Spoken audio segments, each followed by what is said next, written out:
ఈరోజు మనం సిరిసిల్లలో ఉన్నాం. ఇక్కడ సిరిసిల్లలో గత సంవత్సర కాలంగా నేత పరిశ్రమ స్తంభించిపోయింది, తెలిసిన విషయమే. ఈ సందర్భంగా మనం కాటన్ సాంచల అక్కడికి వచ్చినాం. సాంచలు అంటే చాలా మంది తెలిసి ఉంటుంది, తెలుసు అందరికీ. కాటన్ పరిశ్రమ అక్కడికి వచ్చినాం. ఇక్కడ మన అన్నలు, మన పద్మశాలి మిత్రులు, నేతన్నలు ఉన్నారు. ఇక్కడ ప్రస్తుతం మనతో పాటు కొండ ప్రతాపాలు ఉన్నారు. అన్న నమస్తే. నమస్తే అన్న. ఈ కాటన్ పరిశ్రమ గురించి ఇప్పుడు, ఎందుకంటే ఖాదీ వస్త్రాలు ధరించాలి, కాటన్ బట్టలు వేసుకోవాలంటారు కదా. మరి వేసుకోవాలంటే వ్యవస్థ నడవాలి కదా అన్న. నడవాలి. ఈ వ్యవస్థ నడవాలంటే ప్రభుత్వం కూడా కొద్దిగా సపోర్ట్ ఉండాలి. గతంలో ప్రభుత్వం కూడా ఈ సైజింగ్లు డయింగ్లు ఉన్నాయి, వాటికి సబ్సిడీ ఇస్తా అని చెప్పింది, కానీ ఇవ్వకపోయే వరకల్లా ఇక్కడ ఏమైందంటే కుట్టుబడిపోయింది. ఎట్లా కుట్టుబడిపోయింది అంటే మార్కెట్ లేక. ఇప్పుడు సైజింగ్లు ఉన్నాయి, పాతకాలం సైజింగ్లు ఉన్నాయి, వాటిని ఆధునీకరించాలి. ఆధునీకరిస్తే ఇప్పుడు 40 నంబర్, 60 నంబరు, 80 నంబరు నువ్వు ఏ క్వాలిటీలు పెట్టినా సైజింగ్ భీములు మంచిగా వస్తాయి, మంచి క్వాలిటీ బట్ట వస్తుంది. దానివల్ల భారతదేశంలో ఎక్కడైనా బట్ట అమ్ముకోవచ్చు. మరి ఒక తొవ్వ దొరుకుతుంది. డ్యాంగులు ఉన్నాయి, పాతవి ఉన్నాయి, వాటికి కూడా ఆధునీకరించాలి. గత ప్రభుత్వాలు మాన్నాయి, మీకు సబ్సిడీ మీద ఇస్తాము డైంగ్లకు, కేస్మిట్ డైంగ్లకు, వాటికి వీటికి అని అన్నారు, కానీ ఇలాంటిది జరగలే. ఇప్పుడున్న ప్రభుత్వం అన్న సైజింగ్లకు, డైంగ్లకు, మరి అదేవిధంగా సాంచలకు కూడా కేంద్ర ప్రభుత్వం 40% సబ్సిడీ ఇస్తా అని అంటుంది. మరి అవి వీటికి ఎందుకు ఇయ్యరు? వీటికి సబ్సిడీ ఇచ్చినట్టు అయి ఉంటే ఇక్కడ ఉన్న పౌర్లూమ్ రంగం ఆధునీకరించబడుతుంది, మంచిగా నడుస్తుంది. కానీ అది ప్రభుత్వం దృష్టికి అత్తలేదు. మేము ఒకటే అడుగుతున్నాం, సిరిసిల్ల పౌర్లూమ్ కుటీర పరిశ్రమ వస్త్రోత్పదాల సంఘం తరఫున మీరు ఏమన్నా చేయాలంటే ఈ పరిశ్రమను కాపాడండి. అటు ప్రభుత్వ ఆర్డర్లు ఇస్తూ అటు కొంతమందిని, అదేవిధంగా కాటన్ వ్యవస్థను కూడా కొంతమందిని కాపాడాలి. ఎందుకు కాపాడాలంటే ఇది వెనుకట నుంచి ఒక శాస్త్రం ఉంది, కాటన్ కన్న తల్లి.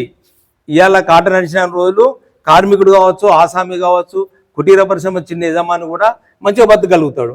కానీ దాన్ని దృష్టిలో పెట్టుకొని ప్రభుత్వం వీళ్ళకే ఒక మంచి అవకాశం ఇచ్చి, ఆఫర్లు ఇచ్చి, అదేవిధంగా వీళ్ళని ఆదుకోవాలని మేము ప్రభుత్వాన్ని కోరుకుంటున్నాం. ఎందుకంటే కాటన్ బట్ట అంటే శరీరానికి కూడా మంచిదే, దీని మించింది ఏం లేదు శరీరానికి.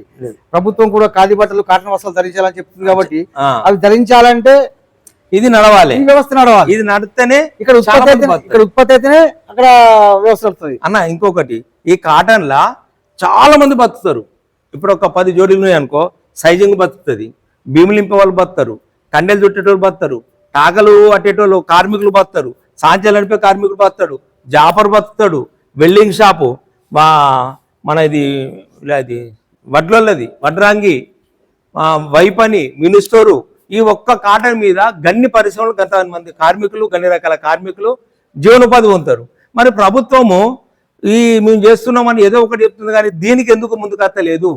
ఇది కాటన్ పరిశ్రమకు ముందుకొచ్చినప్పుడు సిరిసిల్లలో కూడా సగం దరిద్రం పోతుంది. ఒకటే ప్రభుత్వం చేయవలసింది, సైజింగులు, డయింగులు, ఈ పాత ఏమైనా సాంచిన వాటి మీద సబ్సిడీ విధానం తెచ్చి వాటికి కొన్ని ఆ రకంగా ఆధునీకరించడం జరిగితే అద్భుతంగా నడుతాయి.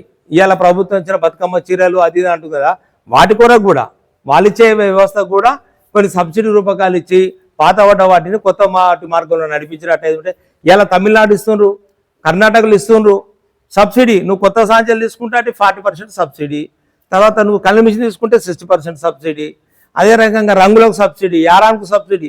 మరి ఇక్కడ ఎందుకు ఇయ్యరు? పక్కకున్న రాష్ట్రమే కదా. ప్రభుత్వము నిజంగా చిత్తశుద్ధి ఉండి వీళ్ళని ఆదుకోవాలంటే ఇవి ఖచ్చితంగా వసతి చేయాలి. ఇలా రైతులకు ఇస్తున్న బియ్యం మీద బోనస్ అని ఇస్తుండ్రు, తర్వాత ఎరువుల మీద సబ్సిడీ ఇస్తుండ్రు, మరి వడ్ల మీద మద్దతు ధరలు, అదేవిధంగా ఒక 7-8 రకాల రైతులకు ఇస్తుండ్రు. మేము వాళ్ళ గురించి మాట్లాడతలేము, ఇంకా వాళ్ళ 1000 కోట్లు దాటిపోతాయి, మాకు సంబంధం లేదు కదా. మేము అడుగుతున్న చిన్న కుటీర పరిశ్రమ పౌర్లూమ్ రంగాన్ని, కార్మికులను, ఆసాములను, చిన్న యజమానులను ఆదుకోమని ప్రభుత్వాన్ని కోరుతున్నాం. ఇక్కడ నేత పరిశ్రమ బాగా స్తంభించిపోయింది. సిరిసిల్ల అంటేనే నేత పరిశ్రమకు ప్రసిద్ధి, నేత కార్మికుల కిల్లా. కాబట్టి ప్రభుత్వము కావచ్చు, ప్రతిపక్షాలు కావచ్చు, ఇక్కడ రాజకీయాలు మాని నేత కార్మికుల సంక్షేమం కోసం ప్రభుత్వం దృష్టి పెట్టాలని ఇక్కడ పద్మశాలి సమాజం పక్షాన, పద్మశాలి జేఏసీ పక్షాన కోరుతూ నమస్తే.